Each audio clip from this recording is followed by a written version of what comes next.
आपके घर का नॉर्मल पानी भी आपका पेट खराब करके आपको कॉन्स्टिपेशन यानी कब्ज जैसी समस्या पैदा कर सकता है। पाइल्स की जो इतनी बड़ी समस्या है, जो बड़ी कॉमन हो चुकी है, उसका कारण भी ये पानी ही है। सफ़ेद दाग जैसी स्किन प्रॉब्लम्स का होना, उसमें भी पानी की बड़ी भूमिका रहती है। आर्थराइटिस यानी गठिया बाय जो बड़ी कॉमन हो चुकी है, उसका कारण भी आपका ये पानी हो सकता है। और इवन सबसे बड़ी समस्या जो सभी लोगों की है, आपके हेयर फॉल की, उसका तो सबसे बड़ा कारण ही आपका ये पानी है। ठीक है। सो हेलो एवरीवन, मैं डॉक्टर दीपक कुमार, एक आयुर्वेदिक प्रैक्टिशनर।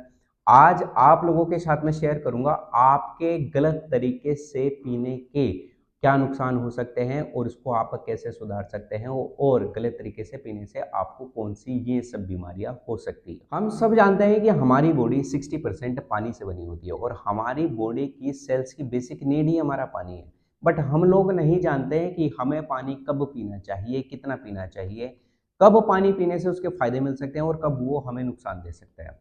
दरअसल हमारी पूरी बॉडी हमारे डाइजेस्टिव सिस्टम के तौर तरीकों से चलती है और 90% लोग गलत तरीके से पानी पीते हैं, जिसकी वजह से उनको फायदा नहीं नुकसान होते हैं और ये सब बीमारियां होने लगती है। अगर आपका डाइजेशन कहता है कि आपको पानी पीने की नीड है, तो ही आपको उसके फायदे मिल सकते हैं। अगर आप अपनी मर्जी से बिना इच्छा के पानी पीते हैं, तो आपका डाइजेशन उसको रिजेक्ट कर देगा और इवन आपको बीमारी भी कॉज कर सकता है, क्योंकि आपका पेट खराब होगा और पेट खराब होना सभी बीमारियों की जड़ है। अब आपको मैं एक छोटे से सिंपल से उदाहरण से चीजें समझाने की कोशिश करूंगा। आप सब लोग पूजा में बैठते हैं, आपने कभी हवन भी कराया होगा। ठीक है। आप जब हवन कराते हैं तो आग अच्छी जल रही होती है, तो आप उसमें सामग्री डालते हैं। ठीक है। वो सामग्री डालने के बाद में वो अच्छे से जल जाती है। आग अच्छी जल रही हो तो आप दोबारा सामग्री डालते हैं। अगर अच्छी नहीं जल रही हो तो आप उसको बढ़ाते हैं। ठीक है। ये प्रक्रिया चलती रहती है, आग अच्छी जलती रहती है, आप सामग्री डालते हैं, वो जलती रहती है बिना किसी दिक्कत के। बट अगर आप बीच बीच में उस आग में पानी डालते रहें तो क्या होगा? तो वो हवन जो चल रहा है या फिर जो सामग्री उसमें डली हुई है, ना तो वो अच्छे से जलेगी, ना वो सूखी रहेगी, वो एज इट इज पड़ी रहेगी।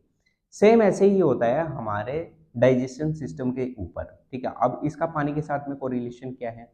जब हम रात को सोने के बाद में सुबह उठते हैं, तो उठने के बाद में हमारी डाइजेस्टिव फायर जो हवन रूपी हमारी आग है, ठीक है, वो बड़ी अच्छे से काम करती है। इसलिए कहा जाता है कि आप सुबह सुबह एक हैवी नाश्ता करें। वो इसलिए ताकि आपकी डाइजेस्टिव फायर काफ़ी ज़्यादा बढ़िया है, तो वो उसको अच्छे से पचा देगी और पचाने के बाद में आप सुबह ज़्यादा खाएंगे तो आपको ज़्यादा कैलोरीज मिलेगी, ज़्यादा एनर्जी मिलेगी और आप दिन भर बड़ी एक्टिवनेस के साथ में आप अपने काम को कर सकेंगे। बट अगर आप अपने सुबह के नाश्ते के बाद बीच बीच में ऐसे पानी पीते रहे, तो आपकी जो डाइजेस्टिव सिस्टम, जो फायर, जो हवन रूपी आग है, जो उस खाने में पचाने में लगी हुई है सुबह के, और ऊपर से आप बार बार सिप सिप करके पानी पिए जा रहे हैं, तो उससे क्या होगा? आपकी जो वो आग है, हवन रूपी आग है, डाइजेस्टिव फायर है, वो स्लो होने लगेगी। आपके उस खाने को पचाने में काफ़ी ज़्यादा टाइम लगेगा।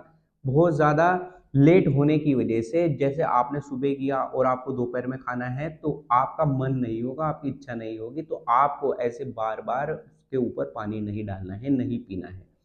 पानी पीने के कुछ सिद्धांत होते हैं, जैसे आपको खाने से आधा घंटा पहले नहीं पीना है और खाने के 1 घंटे बाद तक आपको नहीं पीना है। क्यों? ताकि वो जो फायर है, वो आपके खाने को पचाने में लगी हुई है, वो अच्छे से काम करे, उस खाने को पचा दे। फिर आपको 3 घंटे बाद भूख लगेगी तो आप और अच्छे से खाएंगे। अब इसमें एक कंसेप्ट और भी आता है कि अगर आप कुछ ऐसा रूखा सूखा खाते हैं, तो आपको ये कंसेप्ट भूल जाना है कि आपको आधा घंटा पहले नहीं पीना है या फिर 1 घंटे बाद नहीं पीना है।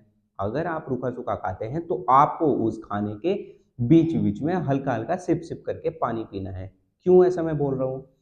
क्योंकि बिना पानी के आप कुकर में चावल नहीं पका सकते, बिना पानी के आप मैगी नहीं पका सकते। क्यों? अगर ऐसा हुआ करता तो आप मैगी पका के देखिए, आप नहीं पका सकते।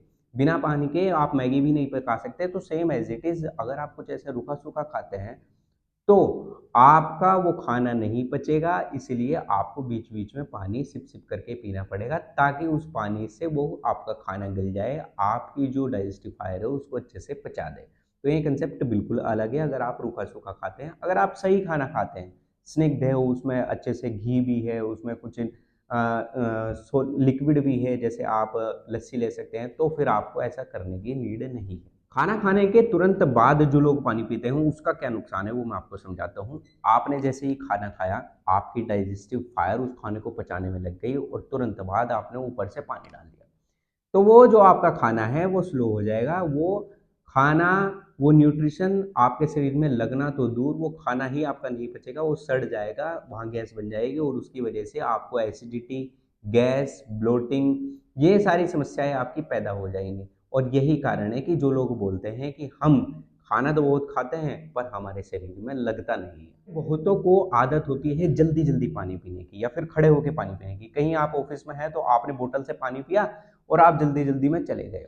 देखिए, हमारा पेट होता है एसिडिक और हमारे मुंह का सलाइवा होता है बेसिक, ठीक है। और ये जो पेट का एसिड है और हमारे मुंह का सलाइवा है, ये दोनों बहुत ही ज़रूरी है। जब आप आराम आराम से पानी पीते हैं तो आपके मुंह का सलाइवा आपके पानी के साथ में मिक्स होके आपके पेट के एसिड को न्यूट्रलाइज कर देता है। इसलिए बोलते हैं कि सुबह उठ के बासी मुंह पानी पीना चाहिए, ताकि आपका सलाइवा आपके पेट में जाके जो एसिडिटी की समस्या है या रात भर जो एसिड या पित्त बना है उसको जाके न्यूट्रलाइज कर दे। तो अगर आप एसिडिटी के शिकार हैं तो आपको सुबह बिना मुंह खुला किए आपको सुबह पानी पीना चाहिए, ठीक है। इसलिए आपको सुबह पानी पीता है। अब जो तेजी से पानी पीते हैं या बोतल से पानी पीते हैं, तो ये पानी के साथ में आपका सलाइवा मिक्स नहीं होगा और यही कारण हो सकता है कि कभी कभी पानी पीने से आपको ब्लोटिंग हो सकती है। और यही वो सिचुएशन है जब लोग कहते हैं कि हम ज़्यादा पानी पीते हैं लेकिन हमारा वेट घटने की बजाय हमारा वेट बढ़ रहा है। अब बात करेंगे फ्रिज के ठंडे पानी की। जब आप ऑफिस से गर्मी से आते हैं तो आपको फ्रिज के ठंडे पानी की याद आती है, बट ये ठंडा पानी आपके गले को नुकसान ही नहीं, आपकी आंतों को भी खराब करता है, आपकी नसों को सिकुड़ने का ये काम करता है, आपकी अर्थराइटिस की समस्या को बढ़ाने का ये काम करता है, आपकी भूख को ठप करता है, आपके डाइजेशन को स्लो कर देता है। तो वैसे तो कहा जाता है कि आपको गुनगुना पानी पीना चाहिए, बट आप गर्मी में गुनगुना पानी नहीं पी सकते, इससे आपको नुकसान हो सकते हैं। तो सबसे बढ़िया है आप इसमें घड़े का इस्तेमाल करें। घड़े में रखा हुआ पानी नेचुरल तरीके से ठंडा भी होता है और वो घड़ा आपके पानी के पीएच को मेंटेन करने में भी आपकी मदद करता है। तो ये आपके लिए बेस्ट है। कुछ लोगों को आदतें होती है कि दिन भर पानी पीने से, ऐसा है इसलिए क्योंकि उन्होंने या तो कहीं देख लिया है या फिर किसी से सुना है कि आप जितना ज़्यादा पानी पिएंगे आपकी किडनी उतना ज़्यादा अच्छे से काम करेगी, स्किन ग्लो ग्लो होगी, आप हाइड्रेट रहेंगे। बट ये गलत है। हाइड्रेट रहना अच्छी बात है, बट ज़्यादा मात्रा में अमृत भी विष बन जाता है। अगर आप ज़्यादा पानी पीते हैं तो आपके जो सेल्स हैं उनके अंदर पानी इकट्ठा होने लगता है, वो सेल्स फूलने लगती है। और अगर यही सेल्स ब्रेन की हो तो उनमें अगर पानी भर जाए तो आपको ये दिक्कत पैदा कर सकता है। तो इसीलिए आपको ऐसा नहीं सोचना है कि आप बार बार सिप सिप करके पानी पीते रहेंगे तो आपके लिए फ़ायदा है, ये आपको नुकसान भी देगा। आपके होंठ फटने और या फिर नीले होने का कारण भी आपके डिहाइड्रेट होने की कंडीशन हो सकती है। तो अगर ये कंडीशन है तो आप पानी पिए, अदरवाइज आप बार बार पानी ना पिए। अब बात आती है कि हमें पानी कितना पीना चाहिए, कब पीना चाहिए और किस बर्तन में हमें पानी पीना चाहिए। देखिए, पानी हमें कितना पीना चाहिए ये डिपेंड करता है पर्सन टू पर्सन। आप क्या काम करते हैं, आपका क्लाइमेट क्या है, आपको नीड आपकी बॉडी को कितनी है। बट फिर भी आपको 2.5 से 3 लीटर अगर आप पानी पीते हैं तो आपके लिए इनफ है। बट ये डिपेंड मैंने आपको बताया क्लाइमेट के ऊपर है। अब पानी कब पीना चाहिए, पानी आपको जब भी प्यास लगे आप तब पी सकते हैं। बट जो मैंने आपको बताया कि सुबह जो आपका सलाइवा है वो आपके एसिड को न्यूट्रलाइज कर देता है, तो सुबह उठ के पानी पीना आपके लिए सबसे बेस्ट है। अगर आपको कोई स्किन की प्रॉब्लम्स भी है और यदि आपको एसिड की प्रॉब्लम भी रहती है। बट आप ध्यान रखिए कि आप खाने से आधा घंटा पहले और खाने के 1 घंटे बाद तक पानी ना पिए। अब पानी किस बर्तन में पीना चाहिए, देखिए सबसे बेस्ट माना जाता है कि आप तांबे के बर्तन का यूज करें। आप रात भर उसको भिगो कर पानी को उसमें रख दें और रखने के बाद में सुबह उस तांबे के बर्तन का पानी पी लें, क्योंकि उसमें एंटीऑक्सीडेंट प्रॉपर्टी डेवलप हो जाती है जो आपके फ्री रेडिकल्स को यानी गंदगी को आपके शरीर से बाहर निकाल देती है। बट आप एक गलती बिल्कुल ना करें कि उस तांबे के बर्तन के पानी को सुबह आप हीट अप या गुनगुना करके ना पिए, क्योंकि अगर आप उसको हीट के कांटेक्ट में लाते हैं तो उसमें एक केमिकल रिएक्शन डेवलप हो जाती है जो कि जहर का काम करती है। तो इस बात का आपको ध्यान रखना है। तो ये सब बातें थी जो आपको पानी के संबंध में मैंने आपको बताई। वीडियो अच्छी लगे तो लोगों के साथ में शेयर ज़रूर करिए, लाइक ज़रूर करिए और अगर आप मुझे पहली बार सुन रहे हैं तो इस चैनल को सब्सक्राइब ज़रूर कर लीजिएगा, क्योंकि आने वाली हर एक वीडियो आपके लिए ऐसी अच्छी हो सकती है और आपके लिए इन्फॉर्मेटिव हो सकती है। सो आप स्वस्थ रहें, यही हमारी आशा है।